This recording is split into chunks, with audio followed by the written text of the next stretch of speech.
Cerita Ustazah kali ini yaitu tentang sahabat Rasulullah Shallallahu Alaihi Wasallam, ya, di mana sahabat ini adalah satu-satunya sahabat Rasulullah Shallallahu Alaihi Wasallam yang masih hidup pada masa itu, ya. Penasaran kan dengan ceritanya? Yuk kita simak. Ya, nama sahabat Rasulullah Shallallahu Alaihi Wasallam yang masih hidup pada masa itu yaitu bernama Abu Kilabah. Nah, siapa namanya? Abu Kilabah, ya. Nah, cerita ini diriwayatkan oleh Ibnu Hibban yang diambil yang terdapat dalam kitab Al-Thiqat yang diriwayatkan dari Abdullah bin Muhammad, ya. Nah, jadi pada masa itu Abdullah bin Muhammad bercerita, pada waktu itu aku berada di sebuah perbatasan kota, yaitu perbatasan kota Mesir, di mana kondisi daerah itu adalah gurun pasir, ya. Kondisi daerah di perbatasan kota Mesir itu yaitu gurun pasir. Nah, antum bisa bayangkan ya, gurun pasir ya, berarti jarang sekali pohon, ya, karena daerahnya sangat panas. Nah, pada waktu itu si Abdullah bin Muhammad sedang melihat sebuah tenda. Di gurun pasir ada tenda, dan itu ada satu-satunya tenda, tidak ada tenda yang lain, ya. Kondisinya sangat jelek, kondisinya sudah rusak, sudah terkoyak di sana dan di sini, atapnya juga sudah bolong. Jadi kalau atapnya bolong, kalau hujan berarti kehujanan, ya. Nah, si Abdullah semakin penasaran. Akhirnya dia melihat lebih dekat lagi. Ternyata tendanya semakin parah rusaknya, semakin terlihat jelek, semakin terlihat tidak layak untuk dihuni. Kemudian dia bisa menyimpulkan bahwa tenda itu adalah tenda milik orang miskin, ya. Kenapa? Karena tendanya sudah tidak layak sekali, sudah sobek di sana dan di sini. Nah, kemudian si Abdullah bin Muhammad melihat lebih dekat lagi. Dilihatnya tenda bagian dalam, dibukanya. Astagfirullah. Ternyata antum semua tahu apa yang ada di dalam tenda? Betul sekali. Yang ada di dalam tenda adalah seorang bapak-bapak yang sudah tua, yang sedang tertidur, yang tidak bisa bergerak lagi, tidak bisa apa-apa, hanya bisa tiduran saja. Kondisinya bisa dibayangkan, kalau tidak bisa bergerak berarti dia sudah lemas, mulai tidak bisa apa-apa, ya. Ditambah lagi ternyata kakinya itu sudah membengkak, kemudian kedua tangannya pun sudah membengkak. Kemudian si Abdullah bin Muhammad ini semakin penasaran. Akhirnya dia memasuki tenda tersebut. Setelah dia masuki tenda tersebut, kemudian dia panggil bapak itu. Pak, Assalamualaikum Bapak. Tidak bersuara. Ternyata bapak itu tuli. Sudah dia tangannya membengkak, kakinya membengkak, ternyata panca indera pendengarannya juga tidak berfungsi, ya, hanya sedikit berfungsi, ya, rusak banget sih enggak, ya. Nah, kemudian setelah itu Abdullah bin Muhammad melihat lebih seksama lagi, ternyata bapak itu buta. Jadi kondisi bapak itu sungguh dan sangat memprihatinkan, ya. Kakinya bengkak, tangannya bengkak, telinganya sedikit tuli, ya, banyak tuli, maksudnya sudah banyak tidak berfungsi, matanya malah tidak bisa melihat lagi. Jadi kondisinya sudah benar-benar tidak bisa apa-apa di dalam tenda tersebut, ya. Namun kemudian si Abdullah bin Muhammad mendengar bapak itu berucap. Bapak itu berucap seperti ini. Ya Allah, berikan kepadaku ilham agar aku senantiasa mensyukuri nikmat yang Engkau berikan ya Allah, di mana Engkau menjadikanku lebih mulia dari makhluk-Mu yang lain ya Allah. Si Abdullah bin Muhammad terkejut. Dia berpikir, bapak ini kondisinya sudah sangat memprihatinkan. Bahkan dia berjalan saja susah, makan saja dia susah, dia pun tidak bisa melihat. Kenapa dia masih berdoa kepada Allah untuk diberikan ilham bahwa dia harus bersyukur atas nikmatnya? Karena rasa penasarannya, akhirnya Abdullah bin Muhammad ini langsung bertanya ke bapak itu dengan mendekatkan mulut di samping telinga bapak itu supaya bapak itu mendengar ya. Kemudian si Abdullah berkata, "Wahai bapak, lihatlah kondisimu. Apa yang harus engkau syukuri dengan kondisimu itu? Kenapa engkau masih berdoa kepada Allah dengan meminta rasa syukur?" Kemudian si bapak ternyata mendengar. Alhamdulillah, berarti tidak butuh teriak ya. Si bapak mendengar. Kemudian si bapak itu berkata kepada Muhammad bin Abdullah, "Wahai saudaraku, lihatlah, sekalipun Allah sudah mencabut nikmat pendengaranku, nikmat penglihatanku, dan nikmat berjalanku, tapi Allah masih memberikan aku lisan." Bapak itu berkata seperti itu. Lisan yang bisa aku gunakan untuk bersyukur, untuk senantiasa berdoa, untuk senantiasa berzikir kepada Allah. Maka aku harus mensyukuri nikmat itu, saudaraku. Kemudian anandaku yang solih-solihah, Abdullah bin Muhammad berucap, "Masya Allah, luar biasa rasa syukur bapak ini." Kemudian si bapak itu berkata, "Ketika anakku berada di sini, anakku masih membopong aku untuk membawa aku sholat berjamaah, dan aku masih bisa mengucapkan lafaz-lafaz kalimat Allah, masih bisa membaca surat Al-Fatihah, masih bisa membaca ayat-ayat Allah yang lain. Maka aku harus bersyukur, saudaraku." Bapak itu berucap seperti itu. Kemudian si Abdullah bin Muhammad dia manggut sambil beristighfar. Kemudian bapak itu berucap lagi, "Wahai saudaraku, namun sudah beberapa hari ini anakku tidak ada di sini. Entah kemana dia pergi. Bisakah engkau mencarikannya untukku?" Kemudian si Abdullah bin Muhammad karena dia saking bersimpatinya, dia langsung mengiyakan, "Oh iya bapak, iya, saya akan mencarikan anak bapak. Bapak tunggu di sini, saya akan mencarikannya." Kemudian si Abdullah bin Muhammad ini berjalan untuk mencari anak dari bapak tersebut. Kemudian dia berjalan, dia mengelilingi daerah perbatasan tersebut. Dia sudah berjalan ke sana, berjalan kemari, dia berkeliling terus untuk mencari anak si bapak tersebut. Tidak ketemu juga.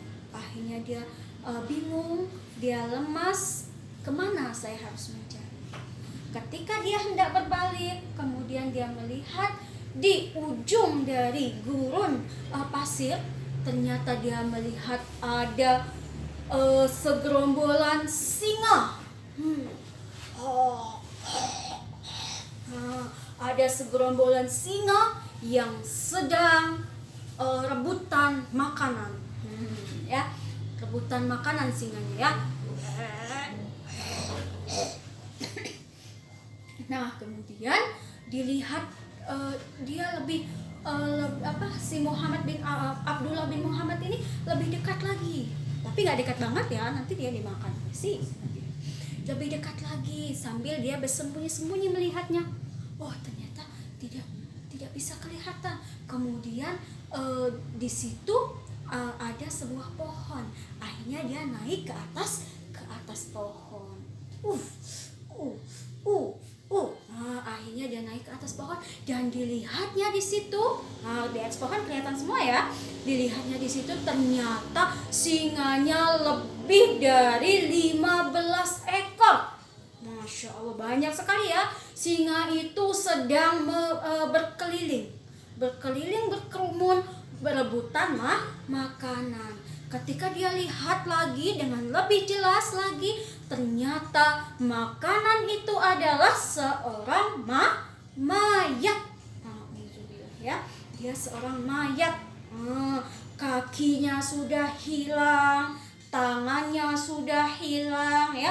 Jadi bisa kita bisa analogikan bahwa si mayat tersebut sudah tidak punya kaki, tidak punya tangan karena sudah dimakan oleh singa. Kondisi mayatnya sudah tercabik-cabik, sudah sangat mengerikan sekali ya. Kita tidak usah bahas itu, kita lanjut bahas ke Abdullah bin Muhammad. Nah, akhirnya Abdullah bin Muhammad turun dari pohon tadi ya. Dia sudah turun. Nah, kemudian setelah itu si Abdullah bin Muhammad menjauh dari sekelilingan singa tadi. Akhirnya dia sambil berpikir, dia lemas, dia bingung, dia berpikir, bagaimana cara saya menyampaikan kondisi anak ini, kondisi si anak kepada bapak tua tadi. Dia berpikir, dia bingung, dia harus memutar otaknya untuk mencari bahasa yang ahsan, bahasa yang baik untuk menyampaikan kabar duka tersebut kepada bapak tua yang sudah sakit ini tadi ya. Bapak tua tadi kan sudah beberapa hari anaknya pergi katanya, berarti sudah beberapa hari juga si bapak tua ini tidak makan, kondisinya semakin lemas ya. Jadi si Abdullah ini dia bingung, dia semakin pusing. Bagaimana cara saya menyampaikan berita ini kepada bapak tua itu. Nah, akhirnya dengan berjalan lunglai, dia sambil berpikir, dia kembali ke kemah tadi, ke tenda bapak tua tadi ya. Kemudian setelah dia sampai di tenda bapak tua tadi, dia berucap, "Assalamualaikum, Pak." Bapak itu menjawab, "Waalaikumsalam." Kemudian si Abdullah bin Muhammad langsung duduk di samping bapak itu karena akan menyampaikan berita tadi. Tapi dia sedang berpikir bagaimana cara menyampaikannya, bagaimana bahasa yang ahsan untuk menyampaikan berita duka itu kepada bapak-bapak tua yang sudah sakit parah dan sudah kondisinya sudah kritis ya. Kemudian Abdullah bin Muhammad ini dia berbicara kepada bapaknya. "Bapak, pernahkah Bapak mendengar kisah Nabi Ayub Shallallahu Alaihi Wasallam, di mana pada saat itu Nabi Ayub Alaihissalam telah Allah anugerahkan harta yang berlimpah, telah Allah anugerahkan kenikmatan yang berlimpah. Namun pada suatu ketika Nabi Ayub Alaihissalam tertimpa musibah. Bapak tahu apakah bagaimanakah sikap Nabi Ayub saat itu?" Kemudian si bapak menjawab, "Tahu wahai saudaraku, Nabi Ayub pada saat itu tetap bersabar, tetap bersyukur kepada Allah Subhanahu wa Ta'ala." Kemudian Abdullah bin Muhammad berkata, Masya Allah. Kemudian Abdullah bin Muhammad berkata lagi, setelah Nabi Ayub ditimpa musibah, pada saat itu Nabi Ayub terkena penyakit. Allah memberikannya penyakit, yaitu penyakit kulit seluruh tubuhnya melepuh. Apakah Bapak tahu tentang kisah Nabi Ayub tersebut? Bapak itu menjawab, Tahu, wahai saudaraku. lalu Abdullah bin Muhammad berkata, sikap apa yang Nabi Ayub lakukan pada saat menerima penderitaan pada waktu itu? Cobaan dari Allah. Bapak itu berkata, Nabi Ayub tetap bersabar menjalani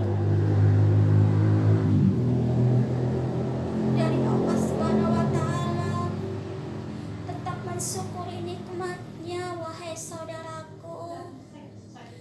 kemudian Abdullah bin Muhammad ini tadi, dia tertegun, Masya Allah, Bapak ini luar biasa. Kemudian Bapak itu sudah tidak sabar lagi. Kan tadi Muhammad bin Abdullah dimintain tolong untuk mencari anaknya.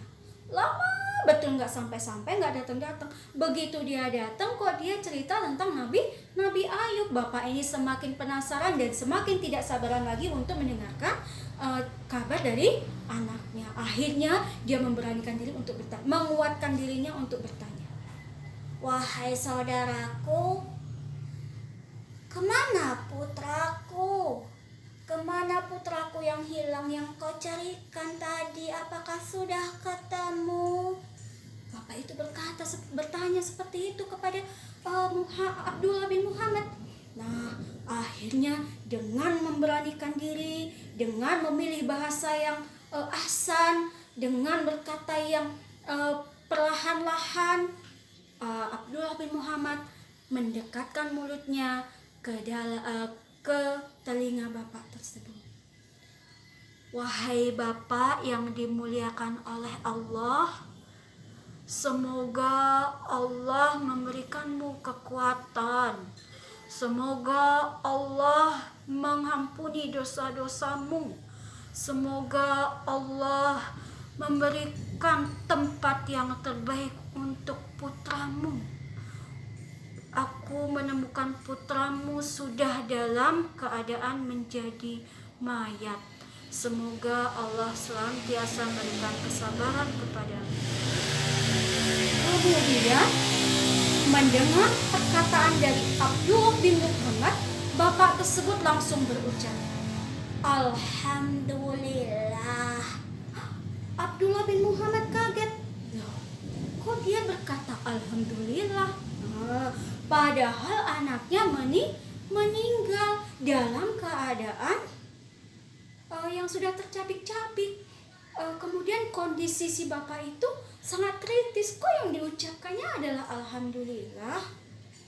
Ternyata Abdullah bin Muhammad bertanya lagi kepada bapak, Bapak, kenapa bapak berkata Alhamdulillah? Kan anak bapak sudah meninggal. Si bapak tua tadi berkata, Wahai saudaraku, aku bersyukur kepada Allah karena telah mengambil putraku dalam keadaan yang tidak meninggalkan dosa kepadaku, yang dalam keadaan tidak berdosa, tidak melakukan maksiat. Kemudian si Abdullah bin Muhammad terkaget dan beristighfar. Masya Allah, astagfirullahaladzim. Bapak ini sungguh luar biasa. Bapak ini sungguh penuh dengan rasa syukur, penuh dengan rasa tabah ya. Kemudian bapak itu berkata, Anakku sudah menemui Allah terlebih dahulu. Kemudian bapak tersebut memejamkan matanya menarik napasnya dalam dan menghembuskannya untuk terakhir kalinya. Bapak tersebut meninggal dalam keadaan sakit yang sangat parah ya. Kemudian siapa tadi, Abdullah bin Muhammad menutup matanya dengan membaca doanya, kemudian dengan penuh gemetar, penuh perasaan yang tidak karuan, si Abdullah bin Muhammad ini tadi berpikir, bagaimana seorang diri saya akan menguburkan bapak tua ini. Saya di sini sendirian. Bagaimana saya akan mengurus jenazahnya? Bingung si Abdullah bin Muhammad ya. Kenapa? Karena dia harus mengurus jenazahnya tadi ya. Dia harus menguburkannya, dan itu dia tidak bisa sendirian ya. Dia harus ada orang lain untuk mengubur.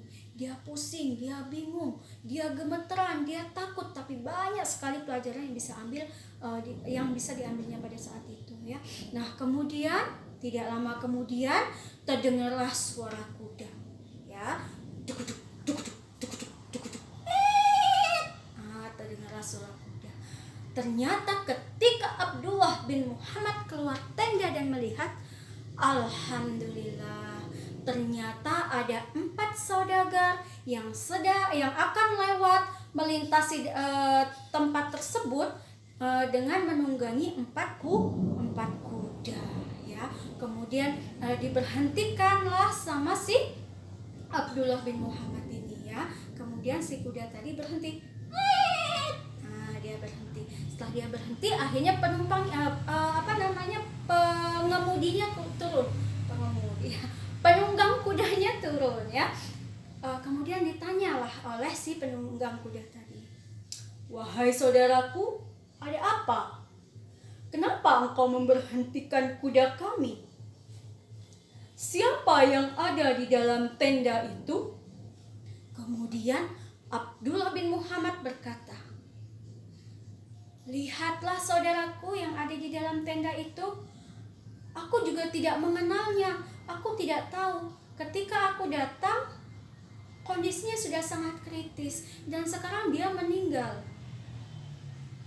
Bisakah engkau membantu aku? Kemudian si penunggang kuda berkata, baiklah, sekarang kita lihat dulu. Dibukalah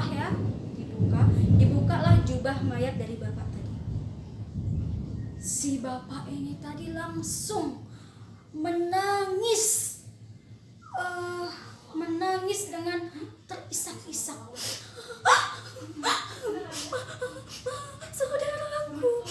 Saudaraku. Kemudian Abdullah langsung berkata, wahai saudaraku, apakah ini adalah saudara kandungmu atau ini adalah saudaramu?